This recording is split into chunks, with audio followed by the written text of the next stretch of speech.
আজ আমি কোথায় গিয়েছিলাম চলো প্রথম থেকে তোমাদের কথাগুলো বলি।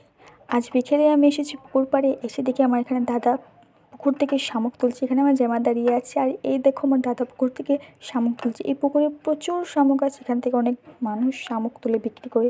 আর আমরা রাতে চলে গিয়েছিলাম, আমাদের এখানে উৎসব ছিল, এখানে উৎসবে আর কীর্তন হইতেছি, কীর্তন ইয়ে খাইতাম, মহাপ্রভুর প্রসাদ খাইতাম, খেচুরি খেচুরি।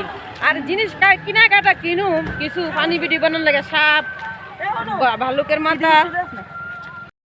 তো তারপর চলে এসেছি আমরা এখানে কীর্তন, এখানে কীর্তন হচ্ছে, এখানে ঠাকুর বসিয়েছে। তারপর চলে এসেছি আমরা এখানে মেলাতে, ছোটোখাটো একটা মেলা হয়েছে। তারপর আমরা দেখা হয়ে গেল আমার কয়েকটা ফ্রেন্ডের সাথে।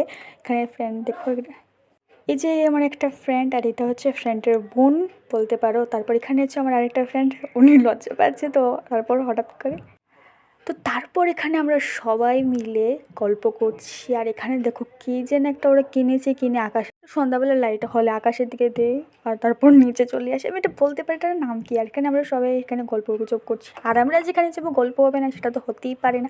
আর তারপর আমার নোটিস পড়লো এইগুলো, আর আমি এগুলো দেখেছি কিনবো না। তারপর এগুলো দেখেছি, ভালো লেগে থাকলে লাইক কমেন্ট শেয়ার করে দিও। আজকের মতো এতটুকুই, বাই বাই।